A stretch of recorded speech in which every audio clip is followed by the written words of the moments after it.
El ex jefe del Pentágono de Donald Trump, Mark Esper, rompió el silencio y reveló en su libro Un juramento sagrado, Memorias de un secretario de Defensa en momentos extraordinarios, que además de plantearse el ataque con misiles a México para acabar con los laboratorios de droga y profundizar el bloqueo contra Cuba, desde la Casa Blanca Donald Trump también planteó y se planificó la invasión militar a Venezuela, el asesinato del presidente Nicolás Maduro, el bombardeo a refinerías de petróleo y un punto que nos lleva a hacer este programa especial. Se trata de otra de las confesiones de ese libro, y es que Washington sabía que Alex Saab era un diplomático venezolano y pese a su investidura fue detenido ilegalmente en Cabo Verde y luego extraditado a Estados Unidos, donde se encuentra actualmente. Así que estas revelaciones del ex jefe del Pentágono dejan aún más claro que Saab era el trofeo de Estados Unidos. ¿Y por qué? Bueno, porque Washington no entendía cómo después de tantas sanciones ilegales y bloqueos impuestos al país, Venezuela siempre se salía con las suyas, lograba burlarlas, más bien estaba ejerciendo sus derechos. Esa persona clave, esa pieza en el ajedrez era Alex Saab. Si bien comenzó realizando actividades empresariales, luego continuó defensor de la causa Venezuela y de allí su historia. Confesiones de Esper dejaron al desnudo a Trump. Pongamos el punto en la I.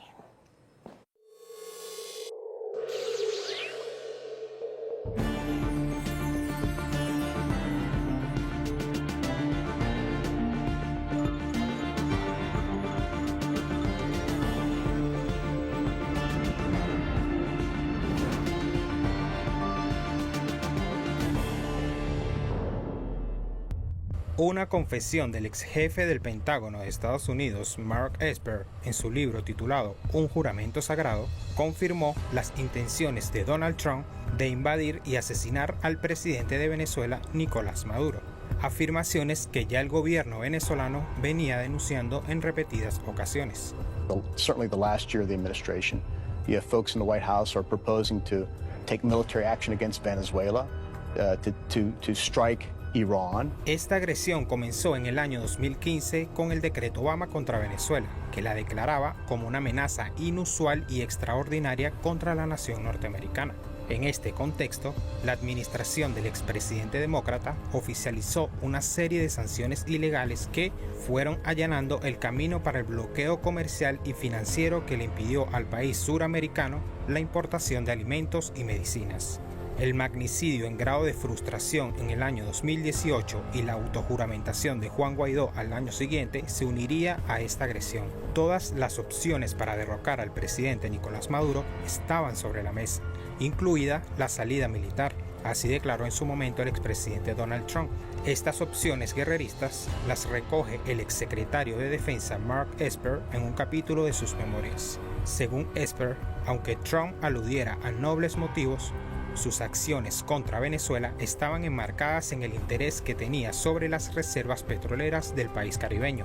Asimismo, destacó que el ex asesor de Seguridad Nacional de la administración Trump, John Bolton, le aseguró que para el magnate neoyorquino todo es cuestión de votos y no hay ningún principio detrás, lo que según Esper contradice las verdaderas intenciones de Donald Trump. Me acompañan William Castillo, periodista, y Camila Fabri, esposa de Alex Saab. Desde su detención, hace casi 2 años, que se cumplen, por cierto, el 12 de junio, ha liderado con un gran equipo el movimiento Free Alex Saab. Bienvenida, William. Bienvenida, Camila. Gracias. Hola, ¿cómo estás? Hola.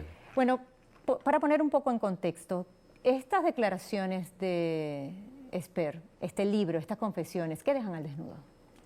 Bueno, creo que lo primero, y es obvio, a extraer esa conclusión, es que se ratifica la denuncia sistemática de Venezuela en relación a 2 elementos fundamentales. Primero, el bloqueo general, las acciones criminales cometidas desde la Casa Blanca y, como dice el video, iniciada con el decreto Obama en el 2015, hasta la planificación directa de la invasión, el bombardeo a instalaciones venezolanas, el asesinato del presidente. Es decir, cuando Donald Trump, y por eso es tan importante esta confesión, habla y recuerda la famosa frase de Trump, todas las opciones sobre la mesa, está diciendo que todas las opciones estuvieron y se discutieron en la mesa.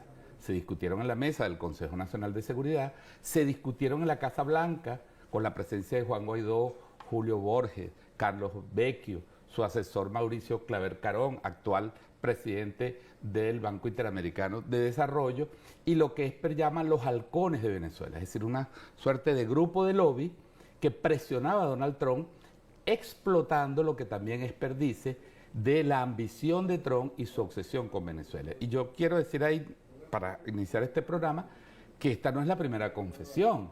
Nuestro embajador en la ONU, Samuel Moncada, acaba de recordar en la Asamblea Nacional que el libro de John Bolton, que salió durante la pandemia, La habitación donde todo ocurrió, ratifica el relato que hace hoy Mark Esper.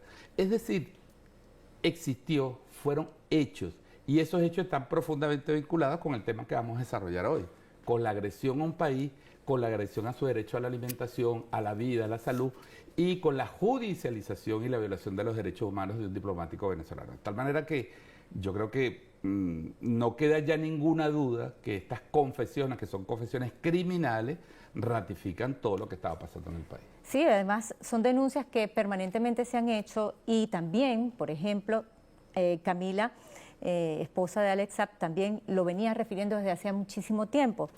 ¿Qué pensaste, Camila, cuando escuchaste estas confesiones de Mark Esper? Que además prácticamente es todo lo que ustedes han venido diciendo, estudiando. No me sorprenden estas confesiones porque, proprio como tú dijiste ahora, lo que nosotros venimos diciendo y denunciando desde hace casi 2 años, y también todo lo que Alex ha venido diciendo en todo su secuestro, lo que él escribió en la carta, en el libro de la carta durante su secuestro, y lo que es sorprendente es que esta confesión viene desde el ex secretario de Defensa, el ex jefe de Pentágono, Mark Esper.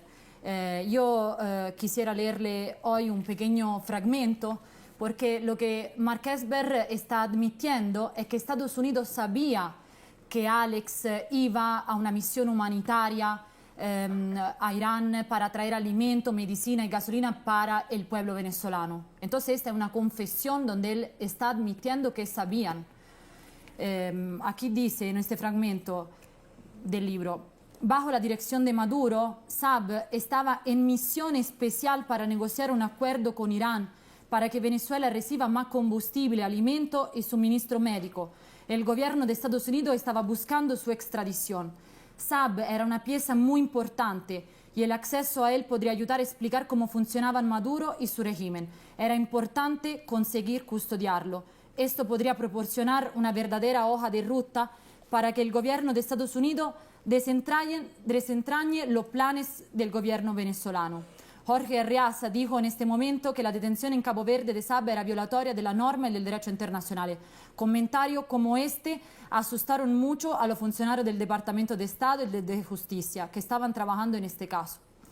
Esto es una confirmación de por qué nosotros ganamos en ECOWAS, el Tribunal de África, la Comisión de África, y por qué se hayan pronunciado los 5 relatores especiales de las Naciones Unidas, y por qué también ECOWAS rectificó su decisión.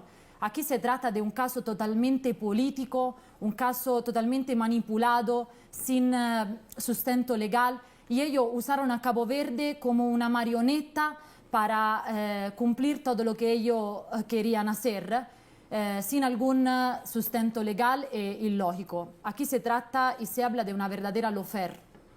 Sí, exactamente. Es un caso político y no jurídico. Por eso es que no saben qué hacer con, decía también el libro, ¿no? Esta papa caliente, así le dijo que... no la querían tener. No la querían tener, Cabo Verde, ¿no? Pero, ¿quién es Alex Saab? Como muchos llegaron a Venezuela, se unieron al proyecto revolucionario y su papel fue tan importante en los momentos más difíciles de asedio internacional, como dijo William, que ahora es un rehén de Estados Unidos. Esto lo denuncia así el gobierno de Venezuela y también pues la familia de Alex Saab. Pese a su condición de enviado especial de Venezuela, Alex Naim Saab Morán fue detenido el 12 de junio de 2020 mientras hacía una parada técnica en Cabo Verde, una medida que fue catalogada por su defensa como una extralimitación judicial sin precedentes. Este sería un acto de agresión definitivo contra el funcionario, luego de haber sido víctima de las medidas coercitivas unilaterales implementadas por el Departamento del Tesoro de Estados Unidos.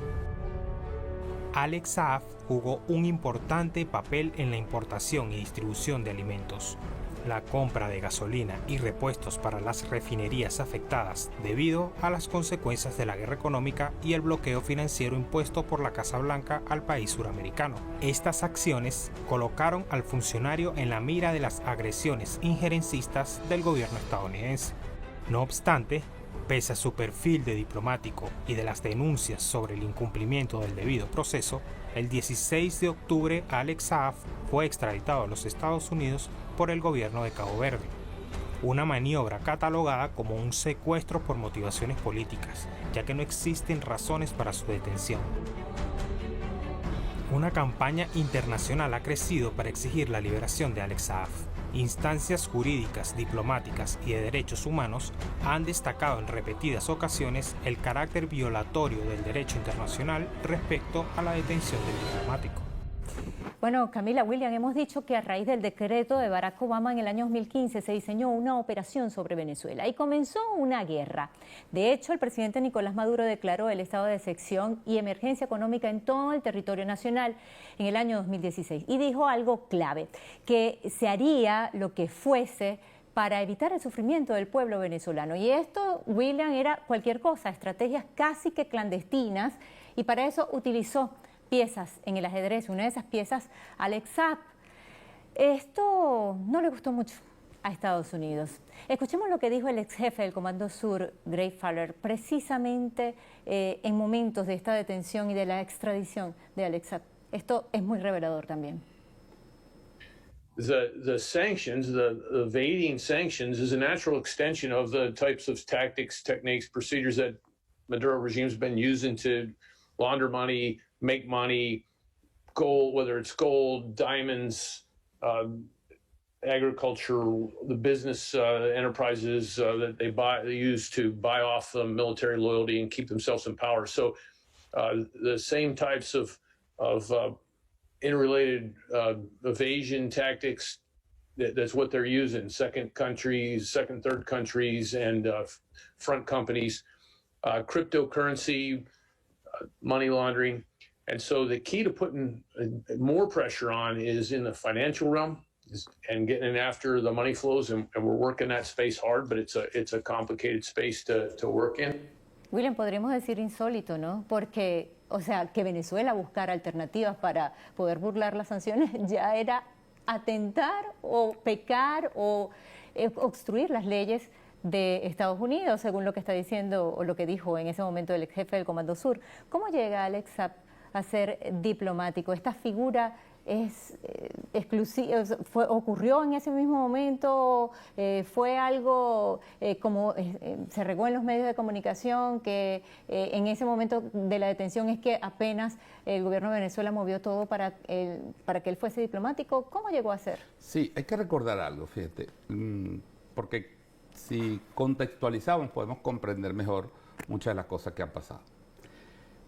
El bloqueo o la política de sanciones es una extensión de la política exterior de Estados Unidos. Es decir, ellos plantean, sus teóricos, entre otros Richard Nephew, que escribió un libro que tiene un título polémico, ¿no?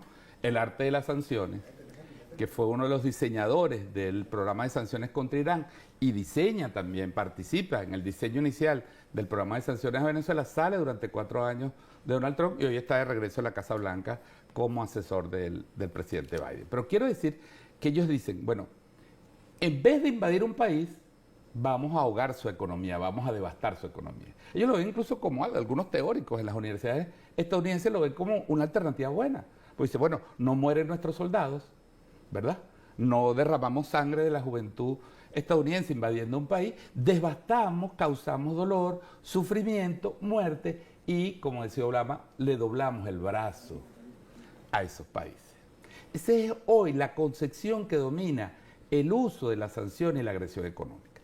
En el caso de los alimentos, que es lo que nos va a llevar al caso Alex Saab, en Venezuela primero se ataca a la industria petrolera, porque es el corazón, y eso es lo que dice Richard Newski, ataquemos donde duele. las vulnerabilidades. Se atacan las finanzas públicas, se impide al país negociar su deuda. Entonces, la consigna era, desde el 2016, neguémosle a Venezuela poder usar divisas, acceder a divisas. Y luego pasan a la fase, neguémosle el acceso a los alimentos, a las medicinas, a la materia prima, a los bienes esenciales. Y se va desarrollando toda una serie de medidas que hemos en Venezuela levantado, y son más de 500 medidas que han sido aplicadas contra Venezuela. En el caso de los alimentos, y bueno, Camila evidentemente lo sabe y toda la gente que está en la campaña, pero hay que recordar en Venezuela cómo se prohibió a Venezuela, por ejemplo, importar alimentos de Colombia, desde Brasil, desde México, donde operaban algunas empresas, no solo de Alexa, aquí operaron empresas de otros empresarios y grupos empresariales que están perseguidos, sancionados, judicializados e incluso en algunos casos, como es el caso de la empresa Libre a Bordo de México, quebrados. William, no, y Alexa no era el único diplomático, ¿no? Claro, entonces ahí voy. ¿Cómo llega él a ser diplomático? Los países, y el presidente ha sido muy claro ante el país, el presidente ha sido muy transparente con el caso. Él le ha dicho, nosotros hemos tenido que hacer muchas cosas en silencio, porque un país bloqueado no tiene acceso al SWIFT, no tiene acceso a los mercados alimentarios, las empresas que lo hacen entonces pueden ser castigadas, congeladas sus bienes. Es decir, un país que está bloqueado busca las maneras.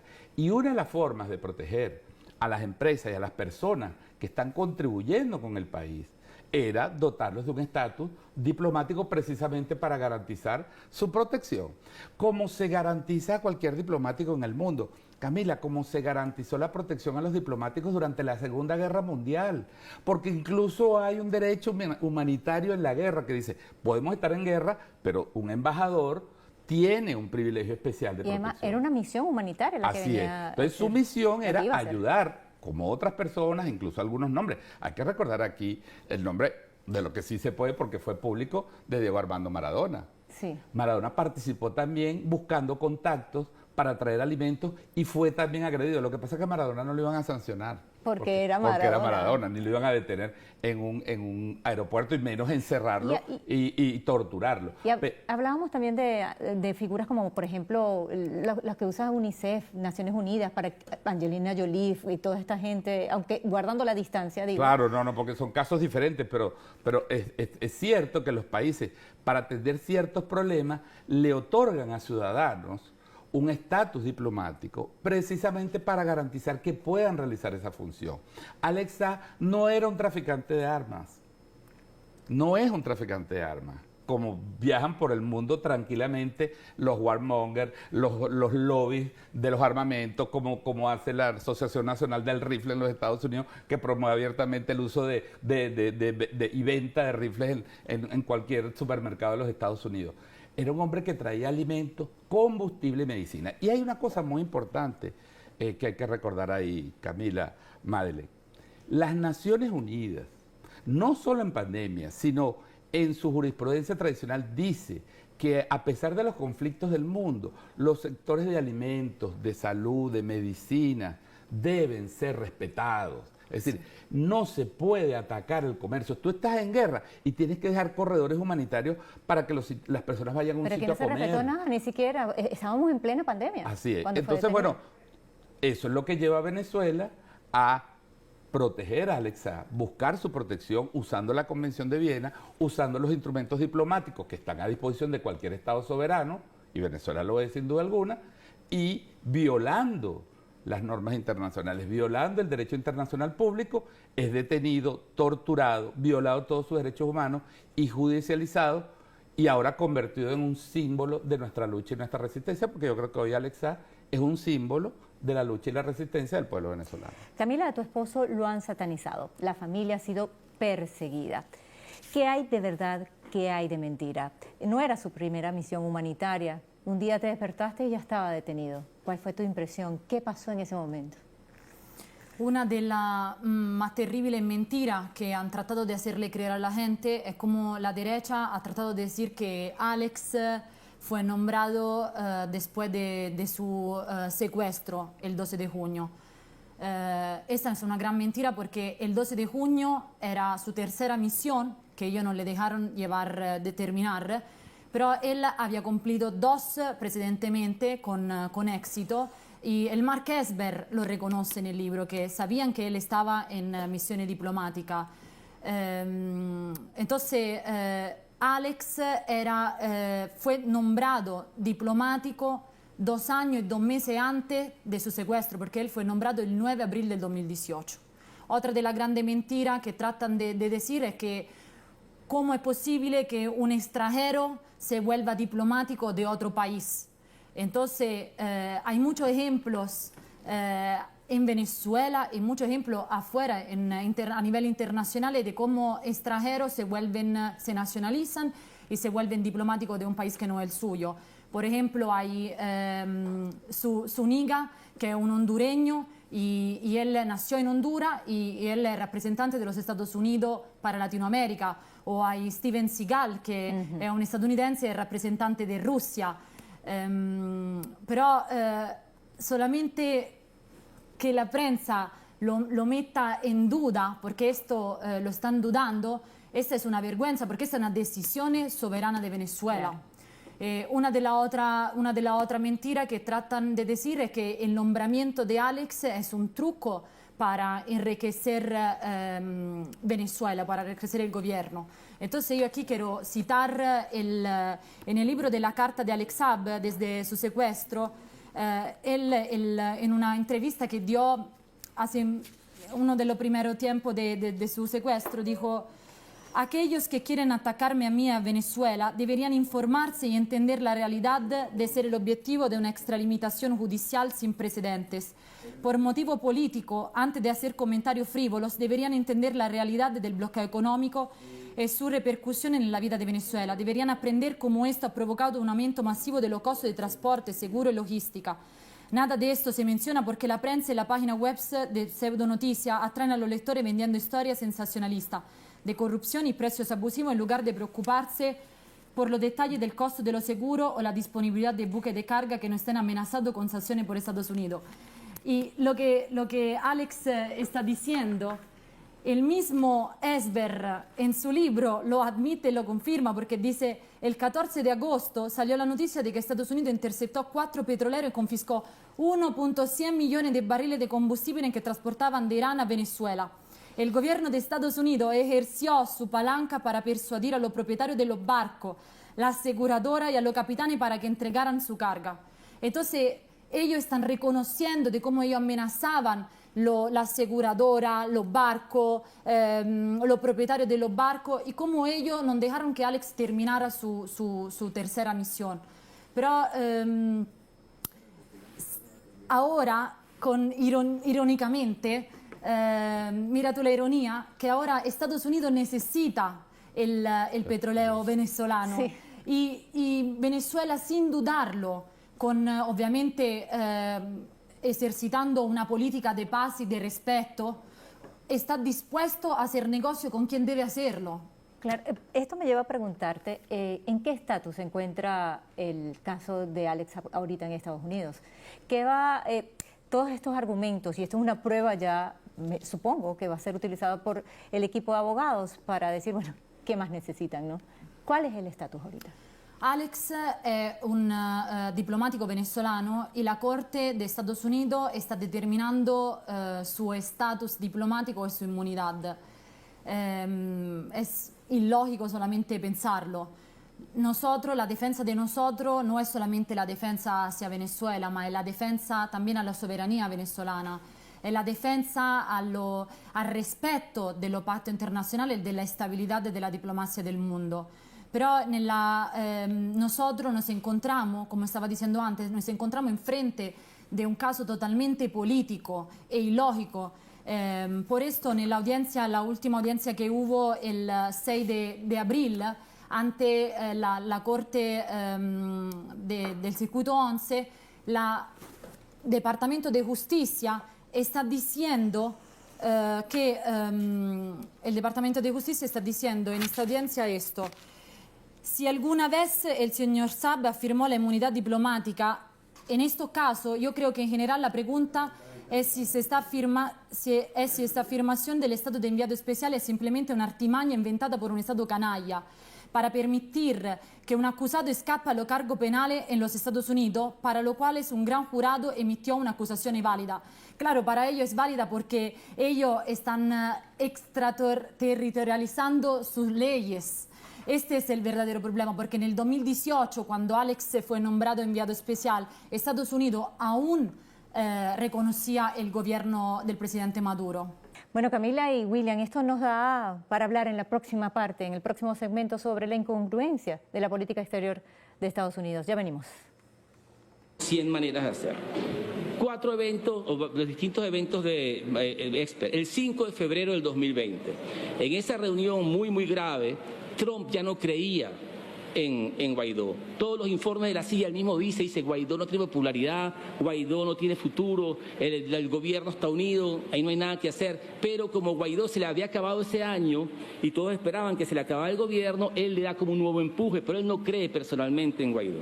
Guaidó aparece ahí y Trump le preguntó, ya no cree que él pueda hacer nada. Por eso la pregunta va directo. Trump, que siempre pedía ataque militar, ¿qué haces tú si nosotros mandamos a nuestros militares directo a Venezuela y nos deshacemos de Maduro? ¿Tú qué piensas? Dame tu opinión. Y él dijo, presidente, toda ayuda se lo agradecería. Esa es la respuesta del señor Guaidó.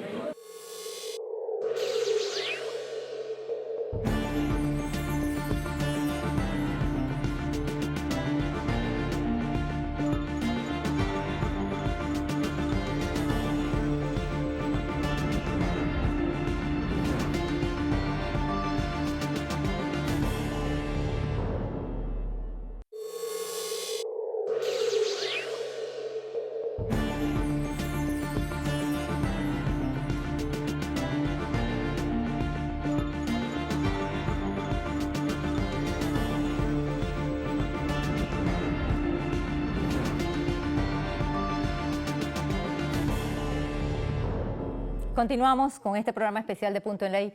Decíamos que Mark Esper, en su libro, confirma que en la reunión del 5 de enero del 2020 en la Casa Blanca, donde Donald Trump recibió a Juan Guaidó, esto después que fue ovacionado en el Congreso, tanto por los republicanos como por los demócratas, y fue recibido allí con otros opositores, Trump propuso una invasión con militares estadounidenses. Se pasaron por varias alternativas, entre esas una fuerza de tarea compuesta por militares disidentes, desertores venezolanos, es decir, mercenarios. Esto concluyó 3 meses después en la Operación Gedeón. Esta operación no comenzó el 3 de mayo del 2020, cuando cerca de 60 mercenarios trataron de ingresar por Macuto y por el estado de La Guaira. Esta operación comenzó el 22 de febrero del 2019 con el concierto I Live Venezuela y el intento de ingreso de la supuesta ayuda humanitaria, que poco después se supo había sido quemada como parte de un plan para iniciar una guerra con Colombia. Luego de este fracaso, el 30 de abril, la oposición extremista encabezada por Juan Guaidó y el prófugo de la justicia Leopoldo López intentarían nuevamente interrumpir el hilo constitucional en la llamada Operación Libertad, en el que utilizaron a un grupo de militares desertores para intentar un nuevo golpe de Estado. Pocos días después, un grupo de mercenarios incursionaba en costas venezolanas con el objetivo de atentar contra la vida del presidente Nicolás Maduro. Las pruebas demostraron que el opositor Juan Guaidó y sus asesores firmaron un contrato con la compañía de seguridad privada estadounidense encargada de la operación, Silvercorp, por un valor de $213 millones. Estos mercenarios salieron desde territorio colombiano con el auspicio del gobierno uribista de Iván Duque. El exsecretario de Defensa Mark Esper destaca en su autobiografía Un juramento sagrado el apoyo que Mauricio Claver Carón, exdirector del Consejo de Seguridad Nacional de Estados Unidos, había dado a los planes terroristas de Guaidó y su entorno. Todo esto mientras discutían las opciones militares contra Venezuela en la oficina oval de la Casa Blanca. Estas evidencias demuestran los medios con los que Washington y la oposición extremista de Venezuela conseguirían sus macabros fines. William, Camila, estamos haciendo un repaso porque para poder entender la detención de Alexa, que es una escalada más en la agresión, tenemos que chequear cronológicamente lo que ha sucedido y por eso vamos a comentar esto. 2 semanas después se profundizaron las sanciones ilegales. Pero todo el sufrimiento podría concluir si el gobierno de Venezuela cedía. Esto lo dijo Elliot Abrams cuando mencionó que Estados Unidos había decidido sancionar la filial petrolera rusa Rosneft el 18 de enero del 2020. Lo que quiero decir es que estas sanciones se agudizaron después de esa reunión del 5 de enero de febrero de Juan Guaidó con Donald Trump. Pero vamos a escuchar lo que dijo Elliot Abrams. As you will recall, almost 2 weeks ago, the United States sanctioned Conviasa, the Venezuelan state-owned airline. Today's sanctions are another step in the policy of pressuring the Maduro regime to allow Venezuela to escape from its terrible crisis through free and fair presidential elections. There will be more steps and further pressure in the coming weeks and months. The United States remains firmly committed to the people of Venezuela and to the cause of freedom there. And as we saw when President Guaido received an ovation during the State of the Union message, this cause has bipartisan support in the United States. We look forward to the day when Venezuela is free and all our sanctions can be lifted. Until that day comes, the pressure will continue and it will build steadily. Bueno, y mientras continuaban los ataques ahora con el agravante de la pandemia, Alex Saab continuaba su misión buscando alimentos, medicamentos, combustible. Y exactamente un mes y 9 días después del fracaso de la Operación Gedeón, el 3 de mayo, fue detenido y no transcurrieron 2 meses y Estados Unidos movió un buque de guerra hacia Cabo Verde. Esto lo dice también en su libro Mark Esper, calificando esta acción como una militarización de la diplomacia, William. ¿Qué precedente se crea, no? Era uno de los cuestionamientos de Esper, el capricho de Donald Trump, el mal empleo de las fuerzas del Pentágono. Por cierto, esto hizo que lo despidiera Donald Trump.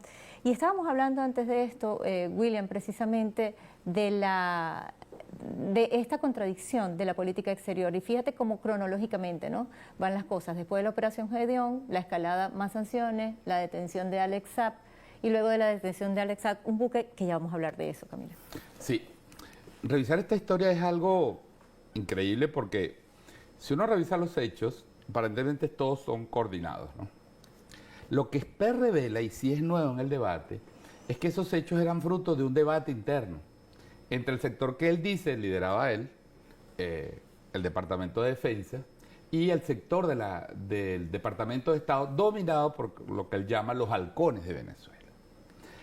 Por eso es que cuando uno revisa todos estos hechos criminales, ilegales, va encontrando su articulación y a la vez su contradicción. Porque, fíjate, se produjeron todos los hechos, es decir, hubo una operación como la Operación Gedeón que planteaba este sector de los halcones venezolanos, que planteó Juan Guaidó, en respuesta a una presión militarista de Donald Trump, una obsesión militar. Lo que dice Esper es que, y que lo dice John Bolton en su libro también, es que Trump estaba obsesionado con realizar una operación militar en Venezuela porque pensaba que era la vía más rápida para tomar control del país. Entonces, fíjate, cuando revisamos esta historia increíble, esta historia delirante, por cierto, si hay que decir algo del señor Esper, no es ningún santico, no es ninguna carmelita descalza, porque él habla de la militarización de la política exterior. ¿Y cuándo no ha estado militarizada la política exterior de Estados Unidos? La política exterior de Estados Unidos, la única que existe es militar. Claro, lo que pasa es que él lo decía porque él le preocupaba lo del barco. barco.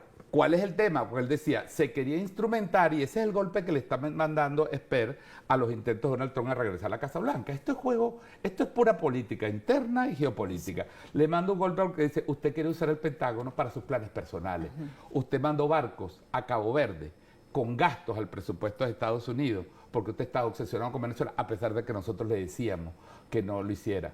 Usted no quiso resolver ese problema del señor Alex Saab y usted sabía que era un diplomático y usted sabía que era ilegal y usted discutió el asesinato de un presidente. Pero es que hay que ver, nosotros hablamos de Alex Saab, que es un caso durísimo para su familia y para nuestro país, pero el presidente Nicolás Maduro tiene un precio de 15 millones de dólares por su cabeza. Aquí viene un loco y le mete 2 tiros, que por ¿verdad? cierto, Y no lo después detuvieron cuando vinieron. va al Departamento de Justicia de los Estados Unidos y dice, denme mis 15 millones de dólares porque ustedes le pusieron precio a la cabeza de Nicolás Maduro. Todo el mundo decía que la comisión que vino de Claro. Biden, ¿por qué no lo agarró? Si ya lo Así tenían es. ahí. Entonces, Para lo que que veamos, trato de decir aquí es que eso es una historia increíble de violaciones, de ilegalidades, de agresiones, donde hay elementos militares, elementos paramilitares y mercenarios, ambición económica, delirio militarista de Donald Trump, obsesión y las propias revelaciones que hace Esper sobre las contradicciones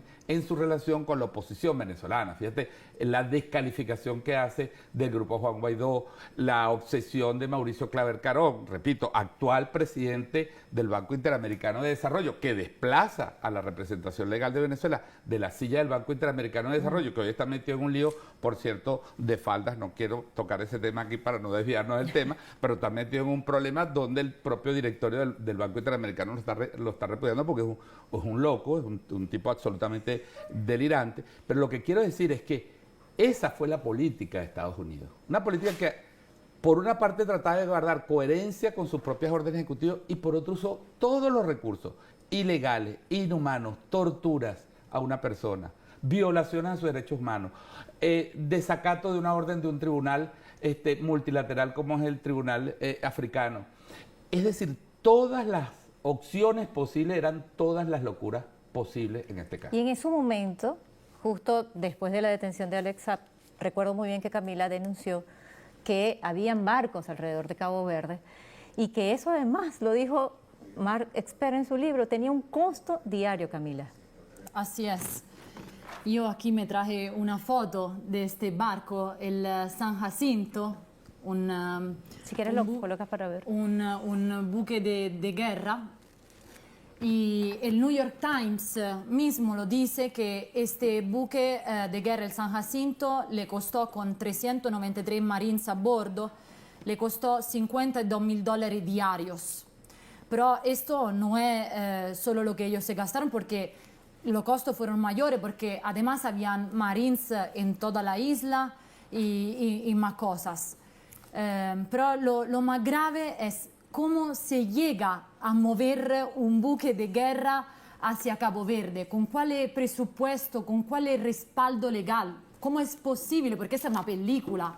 Entonces yo, perdone si me extiendo mucho, quería leerle proprio mientras Mark Esper casi se está burlando de la administración de Trump, porque la petición era loca. A mediados de julio, una variedad de rumores circulaban en la interagencia. Maduro persuadió al presidente Putin para que enviara fuerzas especiales rusas para sacar a Saab. Mercenarios rusos en Libia iban a viajar millas en pequeñas embarcaciones para rescatar a Saab. Inteligencia venezolana estaba fleteando un avión especial para volar a Cabo Verde. Y la tropa de la Guardia Revolucionaria iraní estaban preparando misiones de rescate similares. Parecía que alguien estaba viendo demasiada película de Mission Impossible el fin de semana. Nunca vi información que respaldara esto. No podía creer que el Estado estuviera solicitando que un grupo de preparación anfibia marina sea enviada de forma inmediata desde el Mediterráneo a Cabo Verde para proteger a Saab. Lo que propone el Estado es ridículo. Sacar a más de 3.500 marines y varios barcos en el Mediterráneo para navegar alrededor de una isla en círculo es un gran desperdicio de las escasas capacidades. Prácticamente Mark Esper se rehúsa a cumplir esta directriz presidencial directamente desde Trump, se hace caso omiso a esta burla, entonces él viene despedido semana después. Su sucesor Miller da enseguida la orden para despegar el buque hacia Cabo Verde, sin algún respaldo, sin alguna razón. Además se ve la ridiculeza, casi la falta de razón, porque una semana antes de Navidad la tripulación, 393 marineros, recibió orden de regresar a casa para la vacación, entonces le falta seriedad a esta misión. Sin embargo, también fue una decisión que puso en claro el contraste de la falta de seriedad de esta misión en primer lugar. En otras palabras, si Saab era tan importante, y lo era, y la amenaza de sacarlo de Cabo Verde era tan real, no lo era. y el impacto de la presencia del buque de guerra tan eficaz tampoco lo era el San Jacinto, debería haberse mantenido en la estación. Esta misión claramente no lo merecía. El New York Times mismo describe este despliegue como un ejemplo, como otro ejemplo del uso caprichoso de las Fuerzas Armadas por parte de la administración de Trump. Pero esta no es la única locura que ha hecho la administración, porque ellos, antes del buque del San Jacinto, Mark Esper, que era el ex secretario de Defensa, él ordenó el despliegue del Comando Unificado del Departamento de Defensa de Estados Unidos en África, el AFRICOM, junto a un barco de la Guardia Costera, el Bear, que a petición del gobierno de Cabo Verde. Parece un barco cualquiera, pero este barco no era uno cualquiera porque el Bear era una nave manejada por más de 14 oficiales, una totalidad de 100 personas a bordo, equipada de cañón, ametralladora, un helicóptero y así como equipo para una guerra electrónica. El mismo helicóptero estaba armado, equipado de 2 ametralladoras de largo alcance. Y para sumarlo a este drama internacional, en junio, 2 países de África Occidental, a petición, a instancia del Departamento de Estado, negaron el aterrizaje a 2 aviones iraníes a Cabo Verde para echar gasolina porque presuntamente, supuestamente pensaban que adentro había espía iraní o tal vez simplemente un abogado que pudiese rescatar a Alex. Entonces, esto no lo digo yo, esto lo dice una periodista. Entonces, esto hace ver lo absurdo que ha llegado toda esta historia. Sí, y si porque ellos necesitaban, Camila, perdón, ellos necesitaban justificar lo que estaban haciendo. Tenían que crear alrededor del caso de Alexa, cuyo hecho real es que era una detención ilegal, tenían que convertirlo como en un asunto donde Venezuela iba a militarizar el caso. Es decir, Esper dice una cosa muy interesante que está demostrada en esos fragmentos que ha leído Camila del libro, es que él dice, hubo el intento también con este nuevo director del Servicio de Inteligencia de politizar la inteligencia de Estados Unidos, es decir, usar información falsa, la supuesta operación de rescate, o eran iraníes, o eran rusos, o eran venezolanos que iban a ir allá en un peñero, ¿verdad?, a rescatar a Alexa, y con esa información le comían el coco a los Cabo Verde, al gobierno de Cabo Verde que estaba en la operación, los asustaban y justificaban la militarización de la isla y sus alrededores. Eso lo que revela es los grados de locura a que ha llegado o que llegó la política exterior de Estados Unidos en esos tiempos por los intereses, repito, las ambiciones económicas y la obsesión militarista y guerrerista de la administración de Donald Trump. Pero esto todo forma parte también de una guerra cognitiva, porque esto está acompañado de toda una preparación de un escenario mediático que precisamente si ellos hubiesen hecho cualquier cosa contra Alex Saab, en ese momento se justificaba porque ya estaba el terreno preparado, William.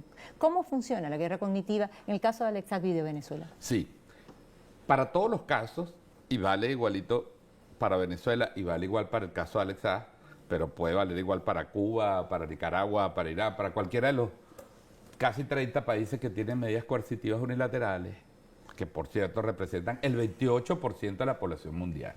Es decir, el 28% de la población del mundo vive en países que están sometidos a este tipo de agresiones. Unas más poderosas, unas más fuertes. Bueno, Rusia obviamente ahora se lleva las palmas, pero Venezuela, Irán, Siria, Nicaragua, Mozambique, Argelia, etcétera, etcétera. Entonces, el primer paso es la preparación psicológica para poder hacer operaciones. Es el desprestigiar, es el descalificar.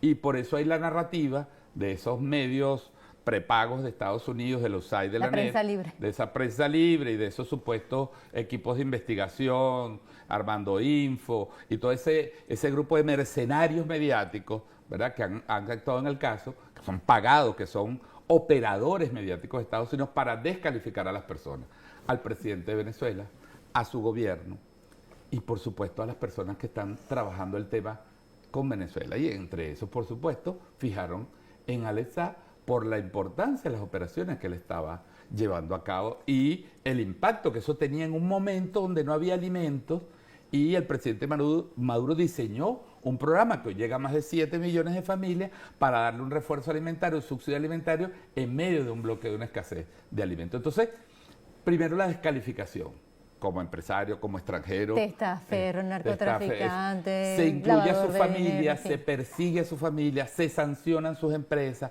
se busca aislarlo, las sanciones buscan crear una suerte de cordón sanitario, nadie quiere tratos con esa persona, nadie quiere tratos con esa familia, nadie quiere tratos con esa empresa, y luego se pasa a la fase directa de agresión, un seguimiento, sabían que iba a una operación y usan precisamente un punto, porque es estratégico incluso la detención en Cabo Verde. ¿Por qué se hace en un país, y lo tengo que decir con todo respeto a que tiene cualquier país del mundo que está en Naciones Unidas? Bueno, su debilidad y su dependencia. Porque esto no lo podían hacer en un país como Sudáfrica, no lo podían hacer en un país como Nigeria.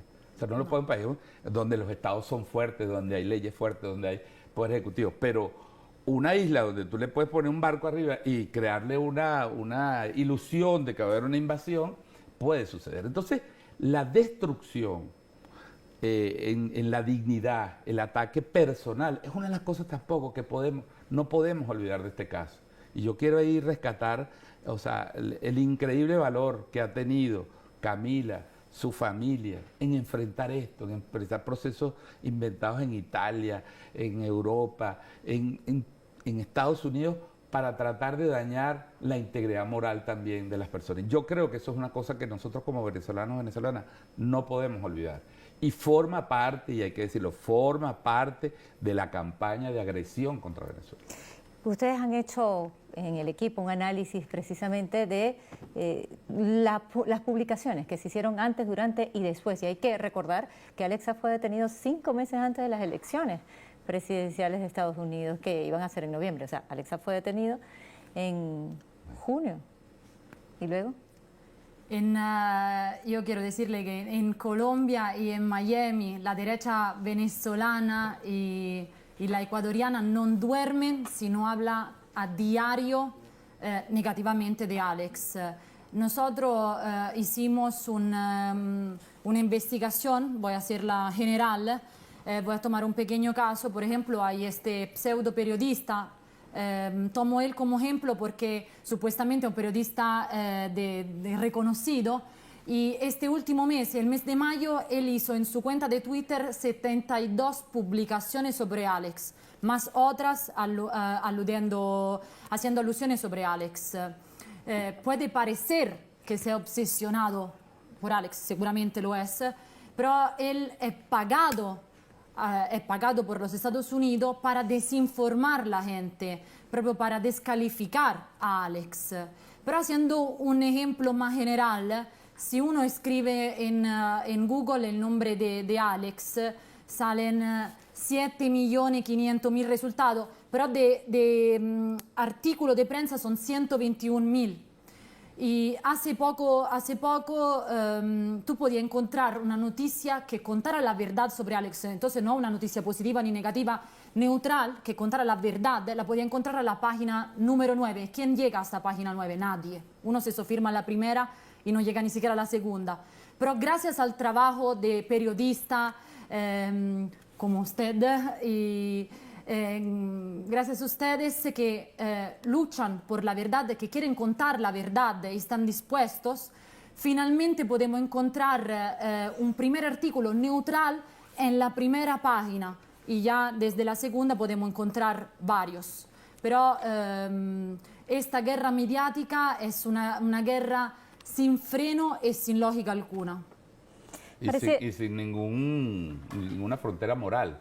O sea, no repara en niños, niñas. No le importa. No repara en personas de la tercera edad. No repara en la condición personal de las personas involucradas, de las familias involucradas. Si están enfermos, si no están enfermos. Es decir, hay una reflexión de fondo, que hoy hay un debate en el mundo sobre este tema de las políticas de odio, de la promoción del odio, de la naturalización del odio. Las redes sociales están siendo usadas para naturalizar, bueno, el fascismo está siendo limpiado hoy en las redes sociales y en los medios. Sí. Es decir, cuando la fiscal general de España acaba de publicar una directiva que dice que si un nazi es cuestionado, se puede entender que es un delito de odio contra la ideología nazi. Eso está pasando en el mundo. Entonces, ¿cómo nos sorprende que una familia, que un grupo, que un sindicato, que un grupo que protesta, mujeres, feministas, sean criminalizadas y perseguidas de esa manera? Porque es una estrategia. Yo creo que esto que toca directamente a personas, pero toca a los 30 millones de venezolanos, nos afecta a todos, nos tiene que empezar a reflexionar. Nosotros tenemos que defender la dignidad de nuestro país, de nuestro gentilicio, de nuestros diplomáticos.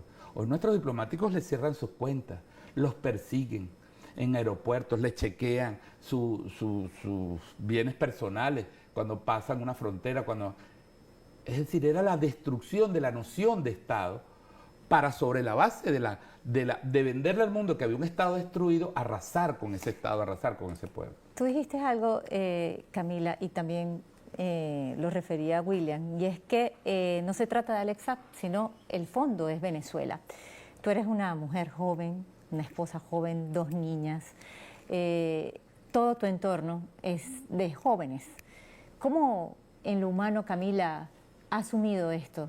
¿Estaba consciente Camila como mujer, como joven, de este riesgo, de lo que estaba haciendo su esposo? Digo, no ver más allá, que estaba enfrentándose a un monstruo como Estados Unidos.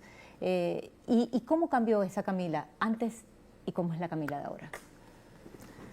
Seguramente yo lo veo esto como un túnel que es oscuro, sí, pero después uno sale y finalmente ve la luz. Seguramente este camino en esta oscuridad a mí me ha fortalecido porque yo tengo también la firmeza y la convicción que va a prevalecer la justicia y la verdad.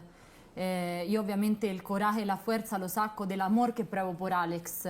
Y entonces lucho y voy a luchar, voy a seguir luchando hasta que podamos reunirnos nuevamente. Cualquier otra persona quizás se hubiese ido hacia un lado, ¿no? Y dice, no, tengo miedo, pero los he visto ustedes unidos en familia, ¿no, William? Claro. Y lo conversábamos. Sí, lo conversábamos y yo te hacía referencia.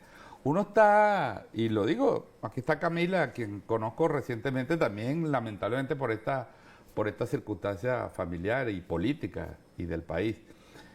Uno lo suele ver en la ficción, en el cine, pero las personas reales cuando enfrentan una acción indigna también se transforman. Y lo vimos con las familias de los 5 de Cuba.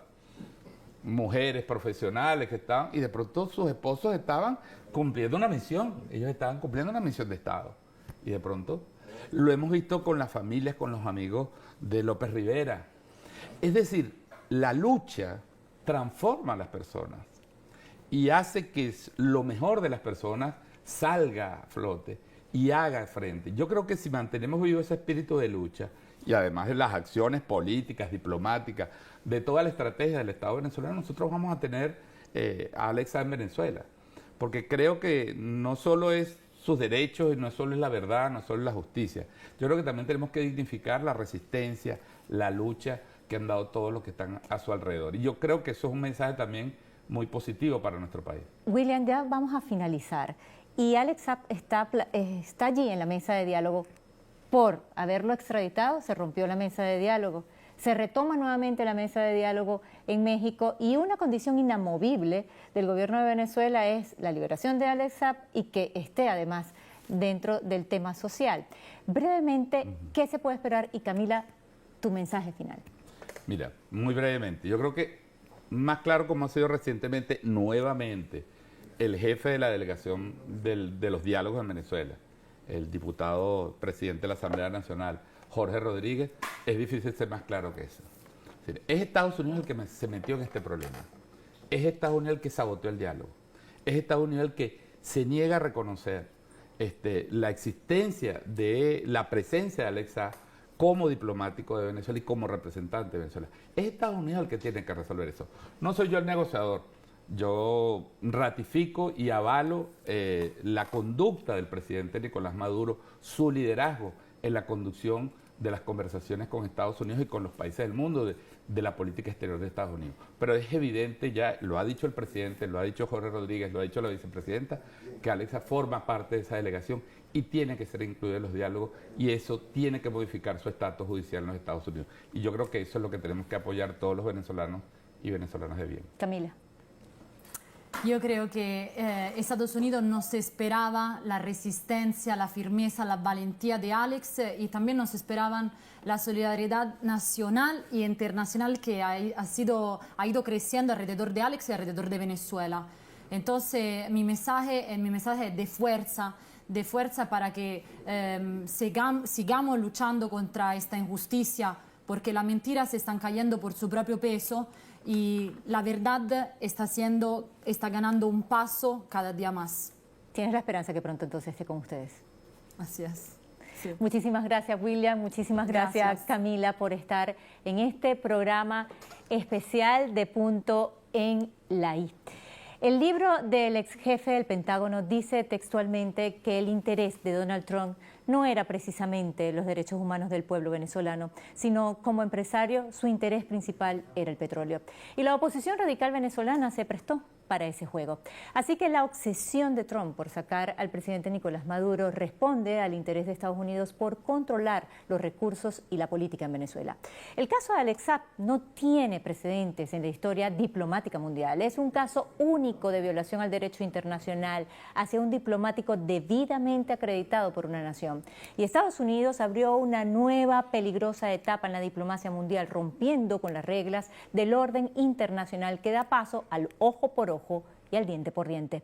Washington está acostumbrado a extraterritorializar sus leyes y manejar a su antojo al mundo, ser el juez y el verdugo.